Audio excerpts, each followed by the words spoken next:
And not only is it not the whole of it, it is a very small percentage of it. And that's what people don't realize, that Alzheimer's is not a disease of a few years. It's a disease of 30 years. And 20 of those years are without symptoms.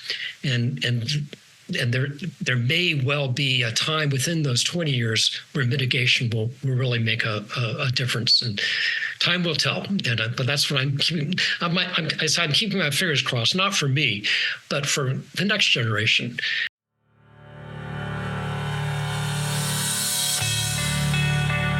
Welcome to the Alz Authors Podcast. We're so glad you found us. We're the global community of authors writing about Alzheimer's and dementia from personal experience to light the way for others. I'm Mary Ann Shuko, a registered nurse, author, and dementia daughter. And I'm Christy Byrne-Yates, a licensed educational psychologist, dementia daughter, Alz author, and coach focused on the sandwich generation. Please join us for bi-weekly episodes with our authors as we talk about their dementia journeys, sharing intimate details and painfully obtained knowledge to help others currently on that path. We hope these stories offer you comfort and support as we strive to break the silence and stigma surrounding a dementia diagnosis. May one of our authors speak to your experience. This is the Whole Care Network.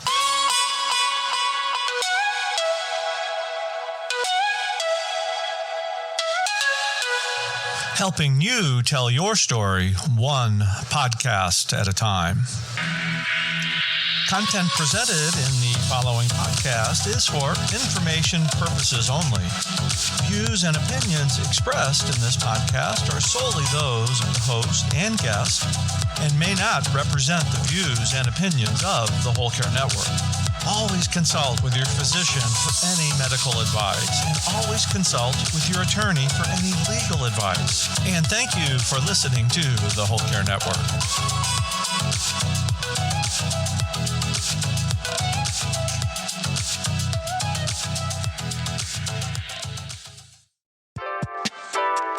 Hi, I'm Jean Lee from Alz Authors.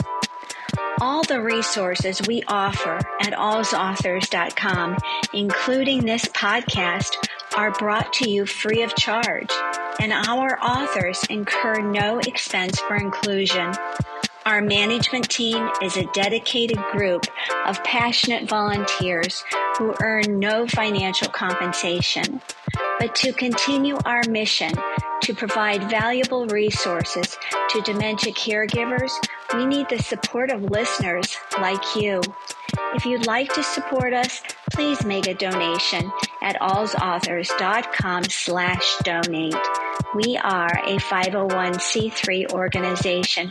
Remember, you are not alone. Hey, Christy, how are you today? Here we are again for another episode of Alz Authors Untangling Alzheimer's and Dementia podcast. Hi, Marianne. I'm great, and I'm very excited for this episode. I'm excited to talk to our author, Danel Gibbs, who I just find him so charming and wonderful, and we'll hear his story. It's great, so I'm really excited to be here. Yeah, Dan is a wonderful man. He's a retired neurologist, so he has the benefit of not only having a lot of knowledge about the anatomy of the brain and physiology and the disease process of the Alzheimer's and the other dementias, but he also is living with the disease himself. So he kind of sees everything from both sides. And I think he has a lot of good information to share with the listeners. I think that the people in our organization, the ones who are living with dementia, are some of the best that we have, because they are so willing to share their stories and to teach us things that we really need to know as caregivers and people concerned about other people with dementia. We just can't get that from anywhere else, for them to share their stories and what's going on in their heads and how they manage and how they cope and the different symptomology. We have very few, maybe we have about 10 people like that in all of Alz Authors, but we are so grateful to them for sharing their stories. So Dan came to us a couple of years ago with his first book, which was called A Tattoo on My Brain.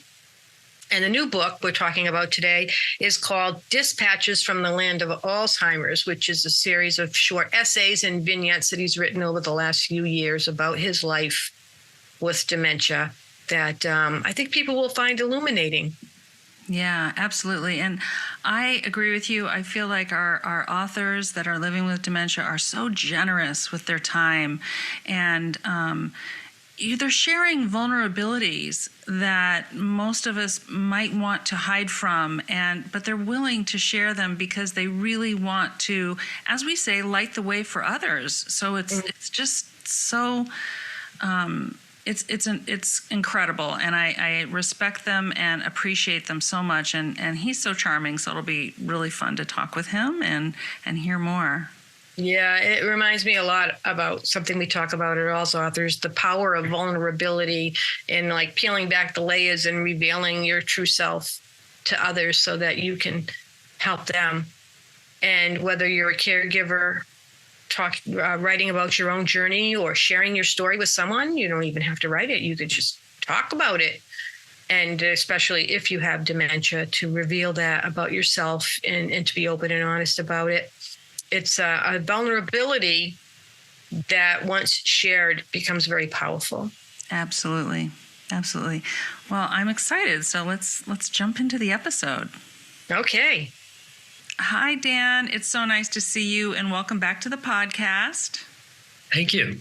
Great. And hi, Marianne. Great to have you on here with us, too. And we're excited here to have you again and hear about your new book. So maybe we can start by you telling us a little bit about what's going on for you these days and how you came to write this new book and how it's going. So we'll just start with that. Yeah, so this book is quite a bit different than the first book that I wrote, A Tattoo in My Brain, which I'd actually recommend that people read that one first rather than the second one, because the second one is a collection of essays that I've written over the last 2 or 3 years. And so they don't make a smooth message, but each essay, I hope, has a nugget that will resonate to varying degrees with people. Some of them are as non-Alzheimer's as talking about the Columbia River, which is one of my favorite places in the world, particularly Beacon Rock. But others are my take at the time on recent advances in Alzheimer's research. And I tried to write them to be accessible to lay readers, and kind of translating the scientific gibberish at times into something that someone who is not a scientist or a medical doctor would be able to understand. And I've lost the train of thought there. Where were we going?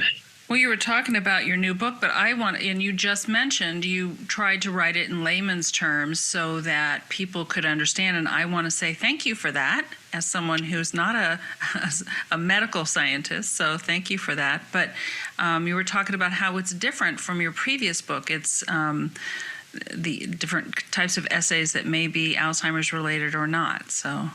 That's right. And there's some that are much more family related. Like I have an essay about my dad and how he likely had hoarding disorder, which to bring that into the overall tent of Alzheimer's is becoming an area of some interest, that people who have hoarding disorder seem to have a greater propensity for later developing Alzheimer's disease.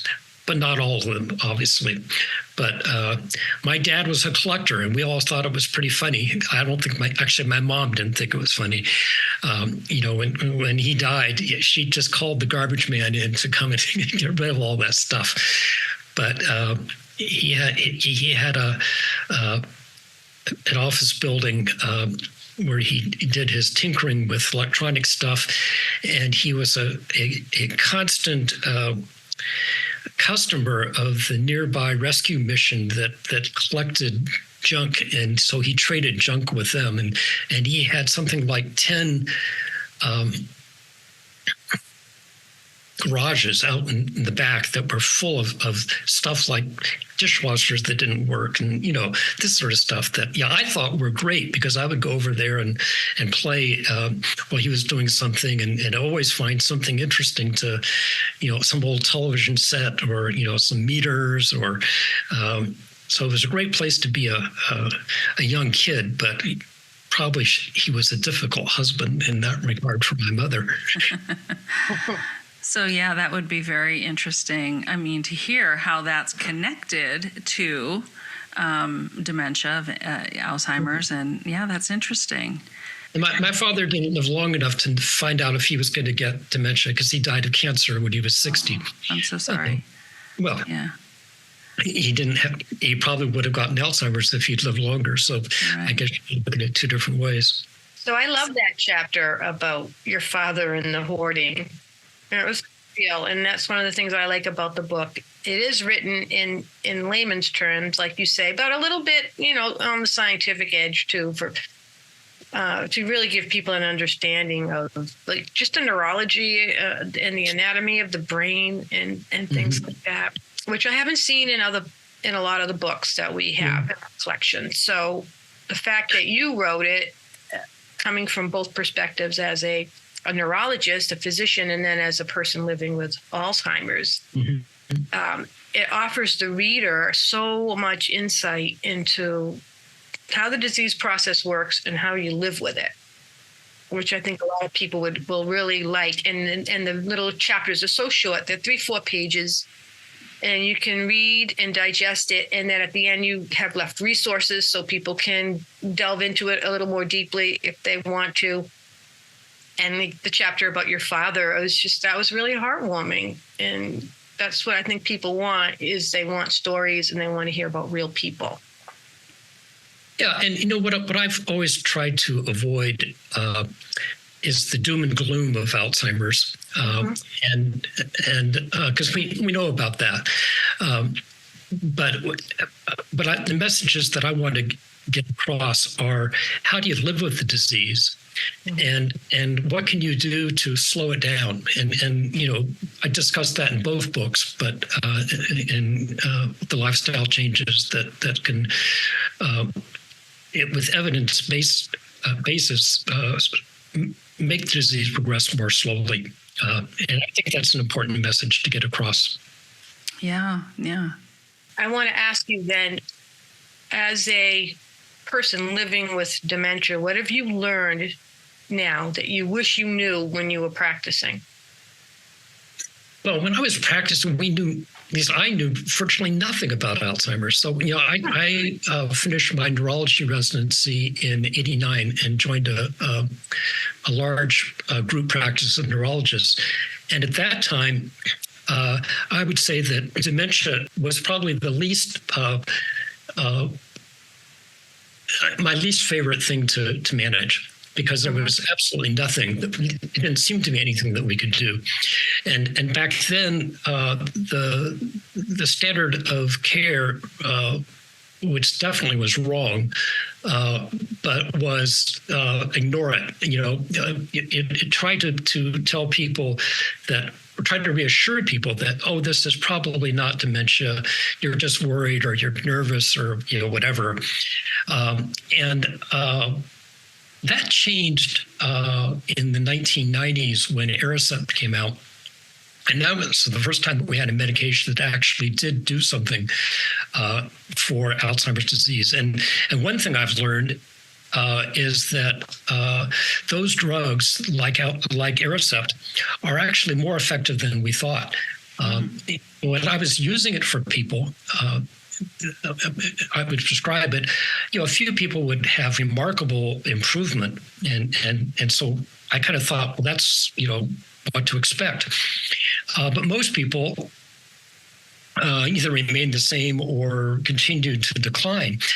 And I realize now that I was using the wrong metric. I was not alone. We were trying to, the neurologists were trying to do something that would improve cognition. Well, those drugs like Aricept rarely do that. But what they do, very clearly do, is slow the decline, the cognitive decline. And that's something that I don't think that's really recognized, that I've become an advocate for pushing the Aricept-like drugs.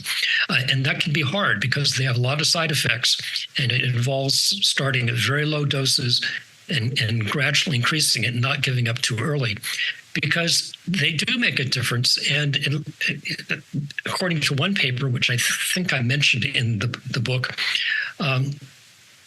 the slow and decline is about the same as with the new drugs. At least aducanumab and lecanemab.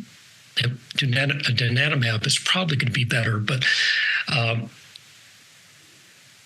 there's no reason to not at least give the Aricept drugs a try, provided that you have Alzheimer's. And then that's another thing that's become important, is making the proper diagnosis and sorting out the different types of dementia, and realizing, from the neurologist point of view, that it is very common, almost the rule, to have mixed dementias, particularly the combination of Alzheimer's disease and vascular dementia.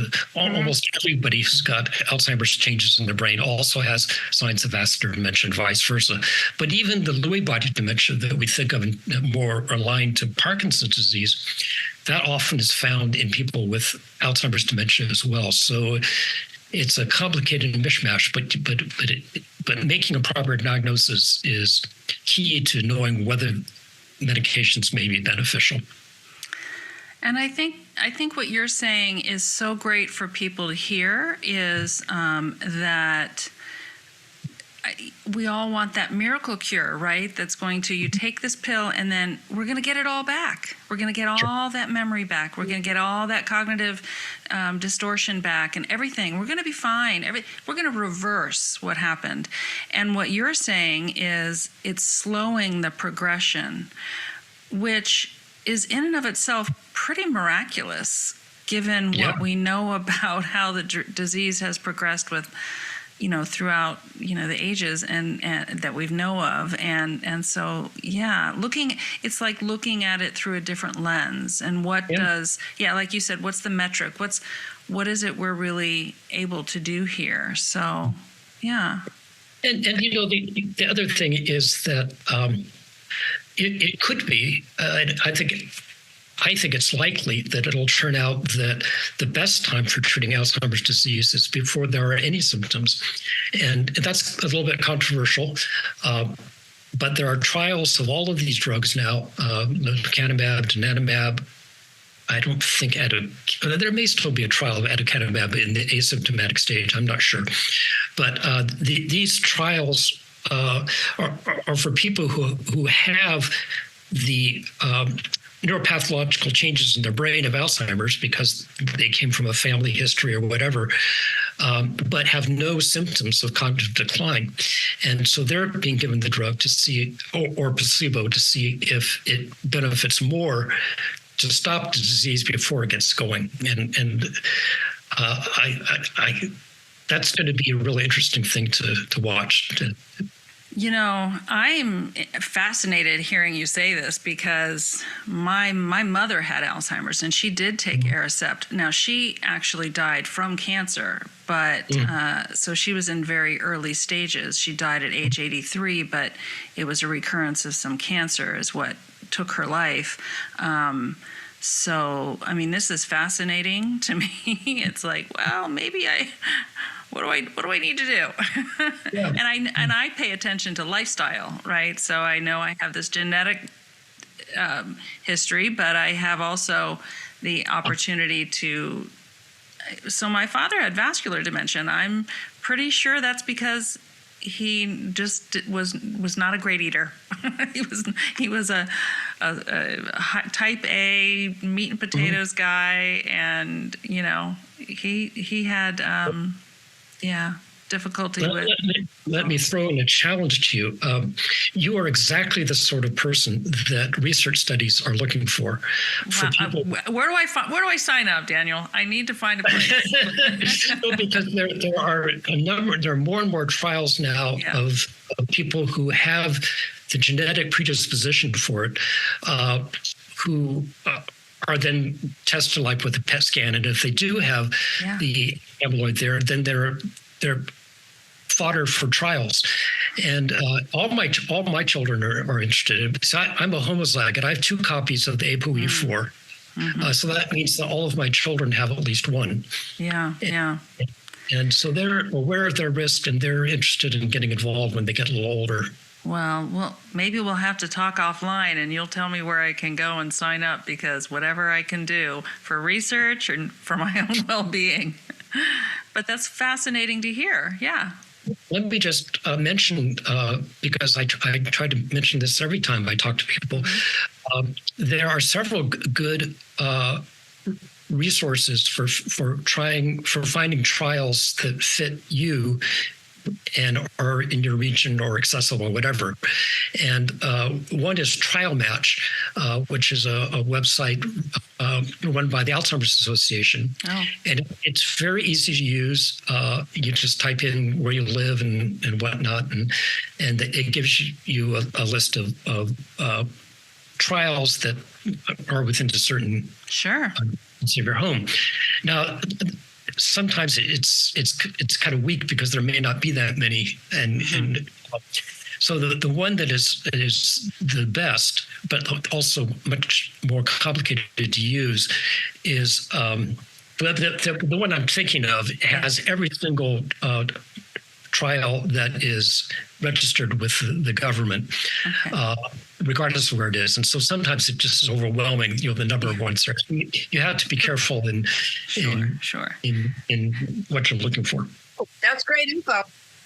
No, but that's useful information. And I know our listeners and our people who follow us are also interested in this, because anybody who's caring for someone, if you have any genetic relationship to that person, it inevitably comes to your mind, like what does this mean for me, and I need to think about that. And so, or at least that's exactly what I hear from everyone I talk to. So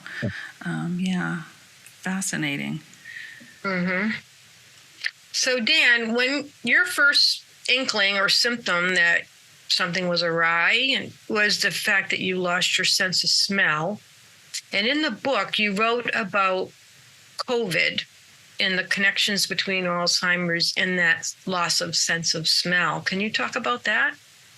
Yeah, they are 2 different ways of having smell affected, and it's people who are going to get Alzheimer's will still lose their sense of smell from COVID. But the difference is that it almost always comes back with COVID, and it comes on suddenly with COVID. Usually people lose their sense of smell over the course of a couple of days. And then it comes back over weeks to months. With Alzheimer's, it's more insidious. It starts so gradually that the majority of people with Alzheimer's are unaware that they have impairment of their smell. It just kind of creeps up on you. And the only reason I was alerted to it was because I had a rare condition of having hallucinatory smells called phantasmias.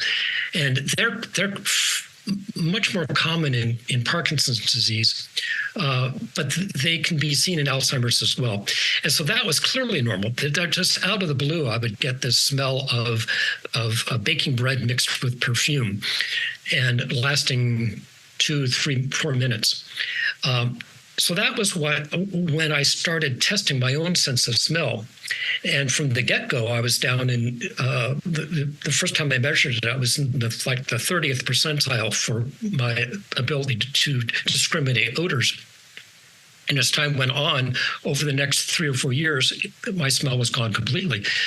But if you ask people with Alzheimer's, even mild or you rarely get a positive response that no, unless all of a sudden they say, I don't smell dog poop anymore.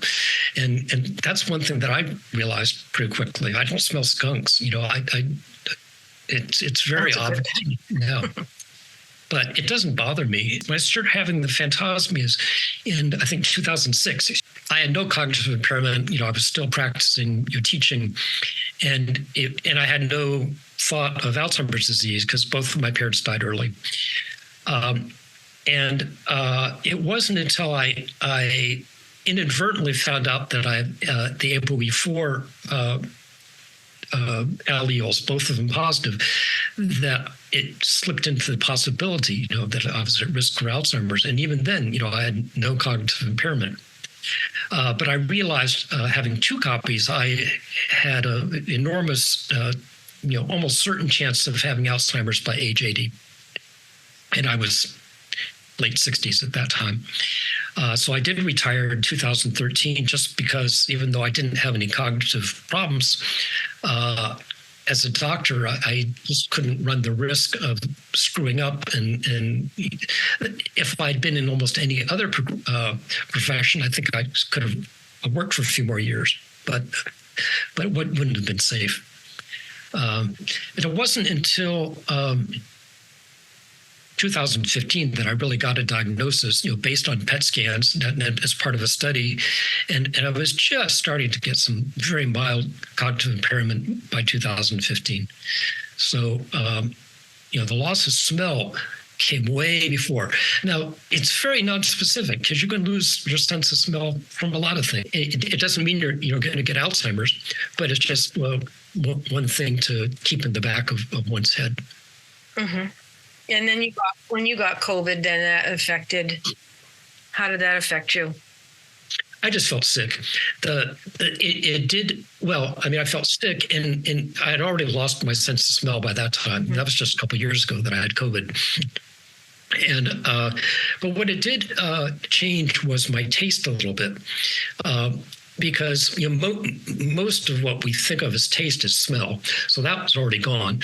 But it altered the ratio of salt and sour, I think it was, but that just lasted a week or so, and that came back. So that was my code change to those receptors. But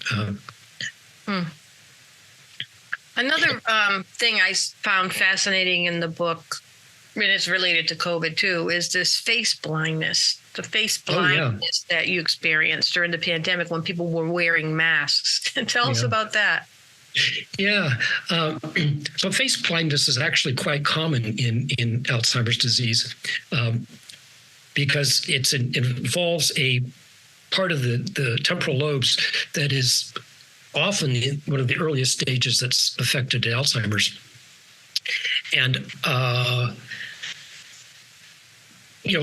I think something like 2 or 3% of people are born with face blindness. And I had a colleague, though I think I wrote about in that essay, in the medical school, who has congenital face blindness, and she couldn't recognize anybody. I mean, she had to wait till somebody spoke until she could figure out who they were.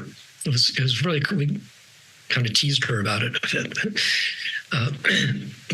And Oliver Sacks famously had severe face blindness, and of course, he had a bit of a sense of exaggeration, but he claimed that he couldn't recognize his next door neighbor except when he had his dog, and maybe, but that's a bit extreme.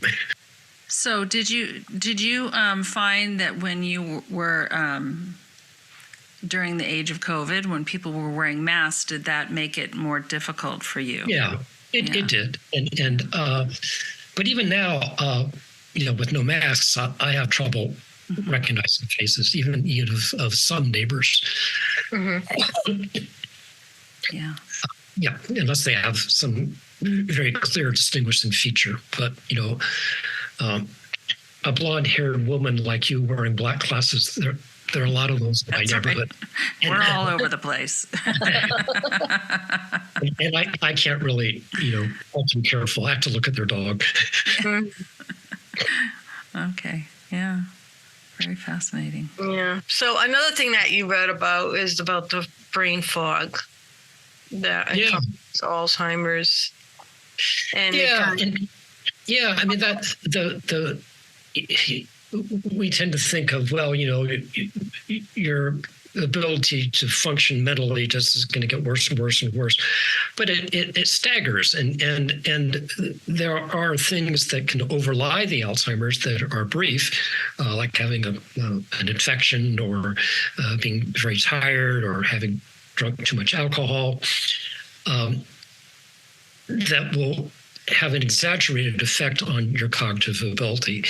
And that, that's been called a brain fog. And there are many causes. In some people, it seems to be associated with abnormal EEG changes. The brain waves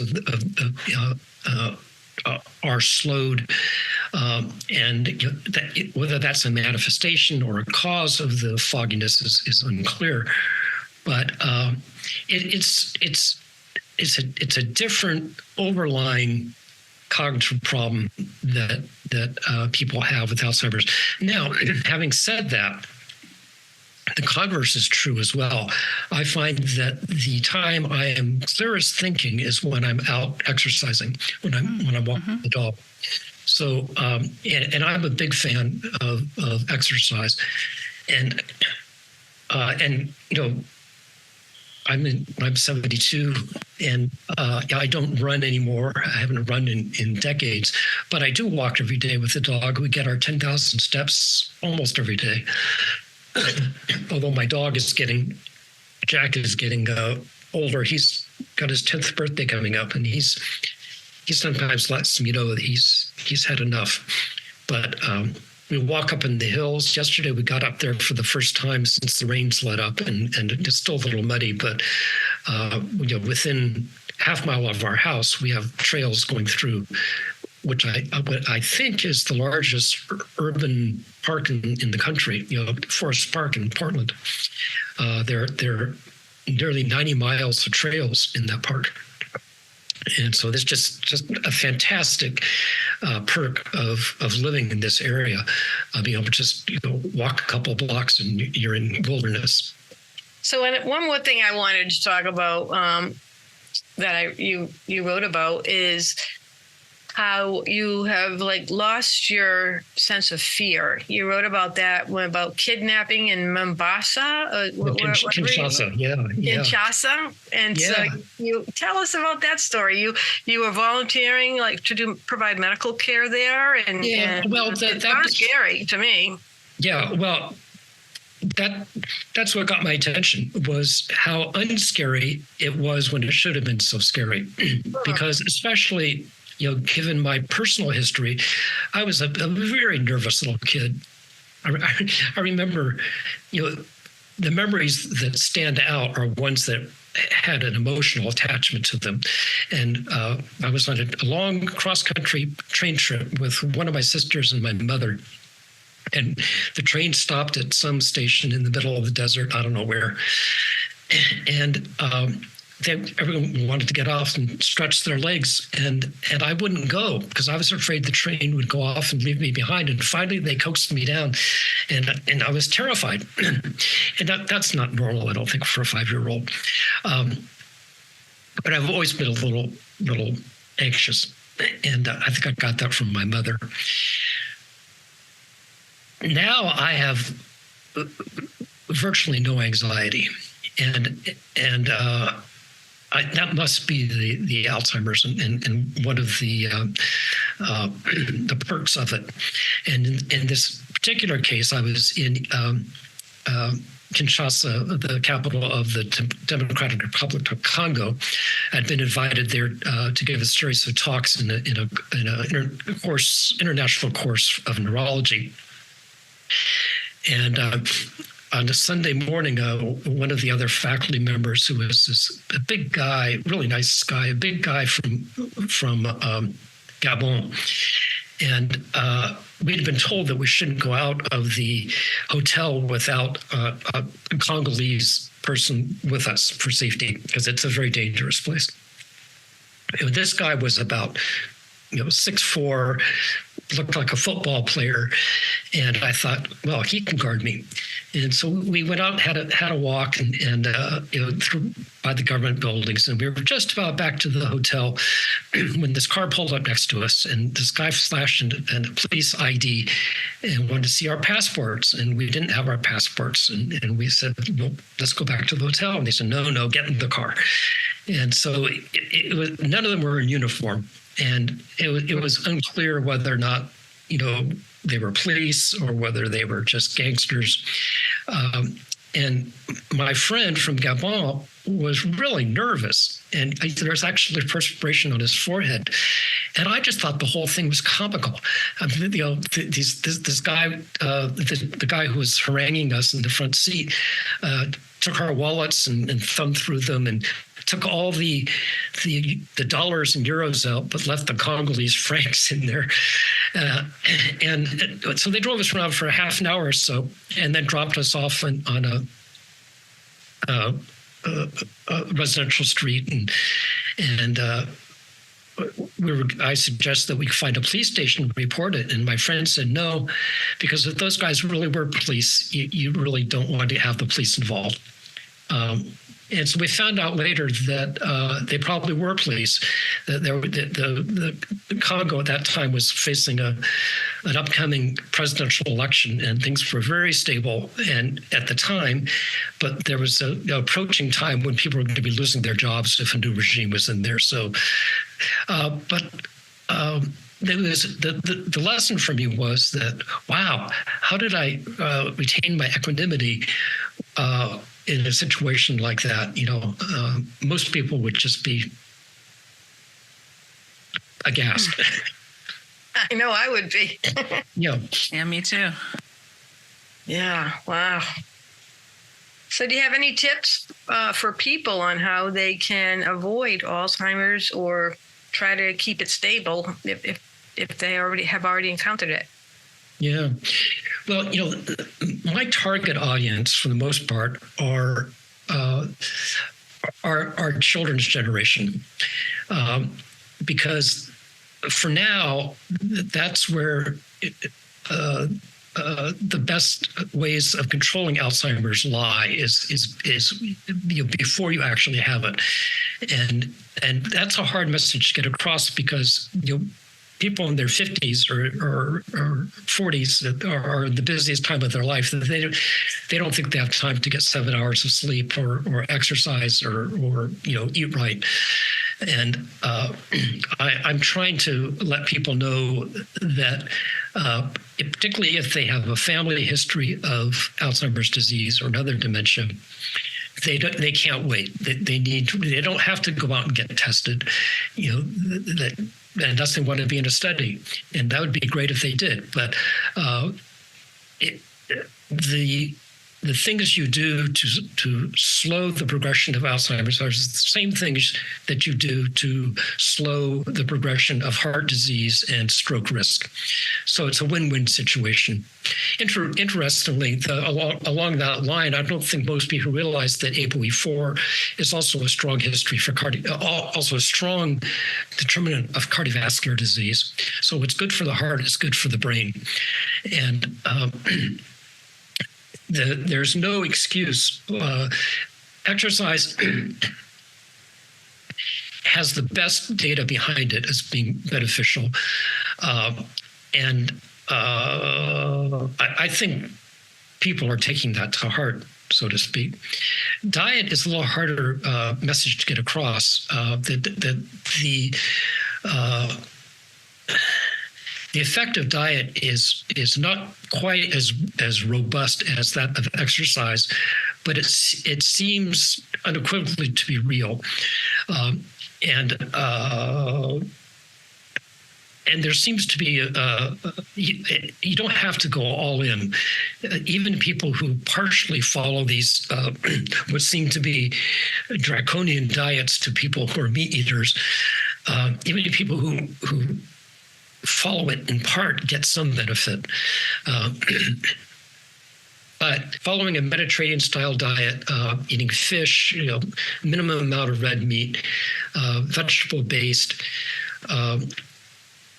and there are several variants, like the Mind diet that I follow, adds some more berries and cheese, but they share, the minimizing the red meat, and going with fish, chicken, vegetables. I'm lost. Did I finish that thought? I think No, you did, and I think that's really. I'm hearing a lot more about that, and even just diets like the Mind diet that you mentioned, the Mediterranean diet. I feel you on the you're wanting to talk to people who maybe are too busy to hear what you have to say right now, and they feel sort of invulnerable. That's right. And that's always a tricky thing, right? So it's trying to say, maybe you should take a little heads up right now, but this is a tough time of life to hear that, and yet, we can be proactive, and there are benefits beyond preventing Alzheimer's. There's, like you said, it's related to the APOE gene, also is about cardiovascular health. And so there's so many other things that can get us at different places in our, and it's just about living a healthier life, feeling better every day, right? So you show up, you feel good, you interact with people in a whole different way than if you wake up and you feel achy and tired and lethargic. So yeah, so there's all kinds of good that comes out of it. I may have already said this, but specifically for exercise, there's both an acute effect. You actually have better cognition while you're exercising. And for me, it lasts about 2 or 3 hours afterwards. And then there's the chronic effect and there are probably different mechanisms. But I find that if I'm stuck on what I'm going to write from my blog post or something, I'll go out and take a walk in the hills with the dog and think about it when I'm on that walk, and where I can hold it together a little bit better than if I'm just sitting in the armchair at home. So it's something you can actually notice. You can notice a benefit, at least I can. I know you wanted to read a little bit, so maybe this would be a good time for you to read some for us. Okay, this is the last chapter, last essay in the new book, and it's called Living in the Moment with Alzheimer's. When we are young, the midline of our lives stretches from our earliest memories to our expectations for the future. As the cognitive impairment of Alzheimer's disease progresses, that timeline begins to constrict. Perhaps surprisingly, the first memories that start to go are the most recent. Where did I put that? You fill in the blank.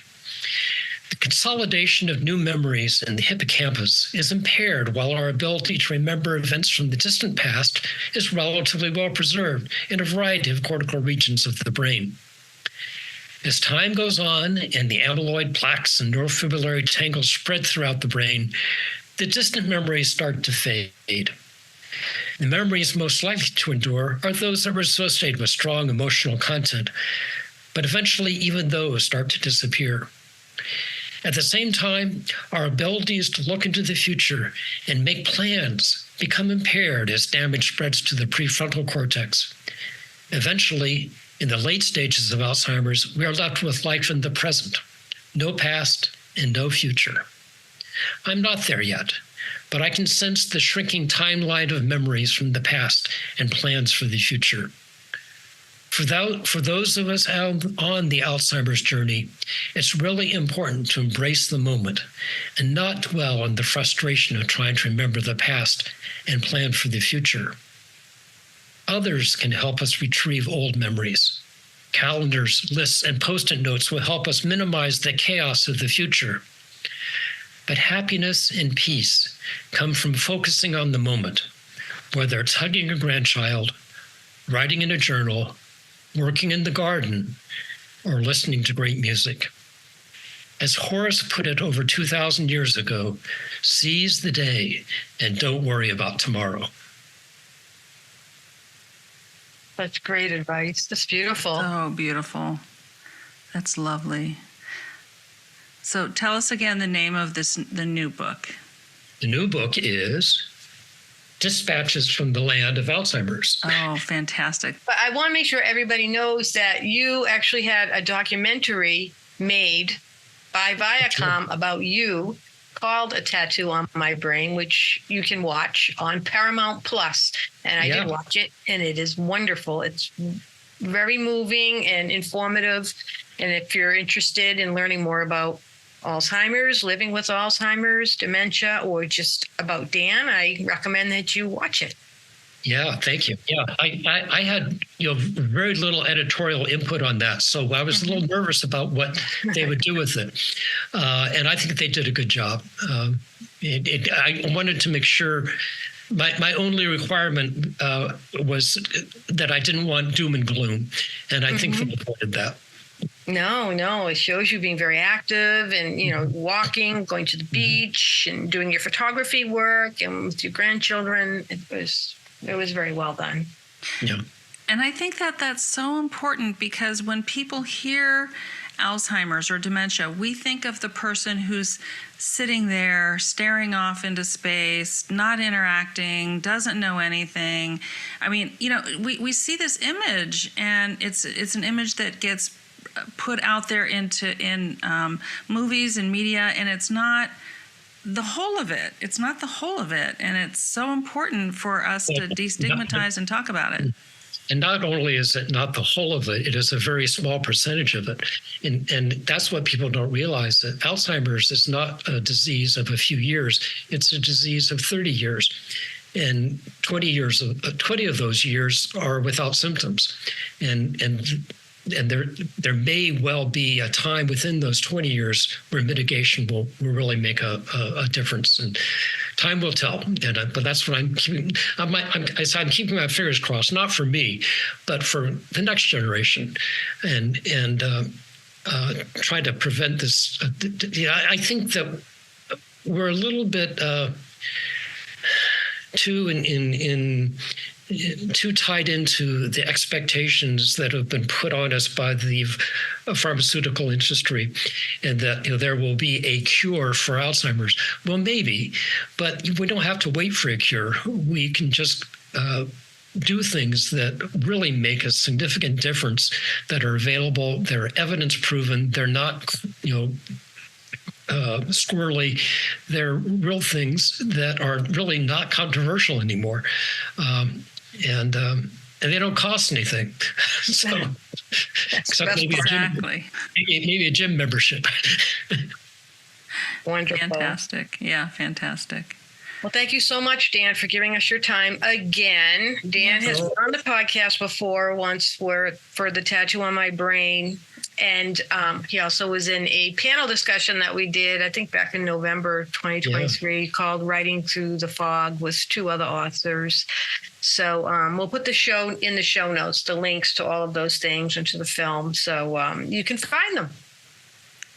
Fantastic. And congratulations on the new book, Dan.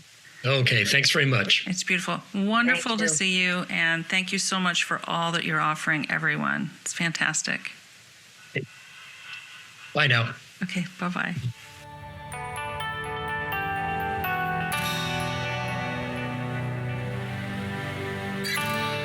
Thank you for listening to Untangling Alzheimer's and Dementia, an All's Authors podcast. For more details on this episode, please see the show notes.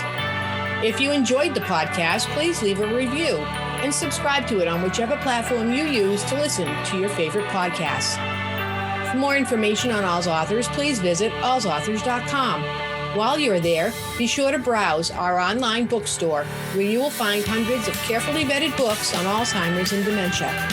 You can also find us on Twitter, Facebook, Instagram, and LinkedIn. Please email your thoughts on the podcast to allsauthors@gmail.com. We are a 501c3 charitable organization, totally reliant on donations to do what we do. If our authors' stories move you, please consider contributing to our cause. Remember, you are not alone. One can sing a lonely song, but we chose to form a choir and create harmony.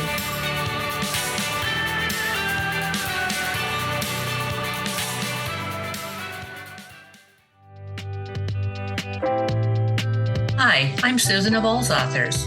When I was a caregiver for my mother with dementia, Resources to educate and offer support were hard to come by. Alz Authors believes in the power of storytelling to support and encourage those impacted by Alzheimer's and dementia. Custom Caregiver Collections is a customized collection of memoirs, novels, caregiver guides, children's books, and more. This collection of well-vetted books comes displayed in a beautifully crafted wooden tabletop bookshelf with Alz Authors branding. Custom Caregiver Collections supports our goal of bringing real books to real people in real places and are perfectly suited for senior care communities, senior centers, doctors' offices, memory cafes, and professional or personal libraries. If you or your organization is interested in ordering or building a custom caregiver collection, we can guide you through choices of books written in many categories to support your needs. Want to build your own book collection? Contact us at alzauthors.com/ccc to get started.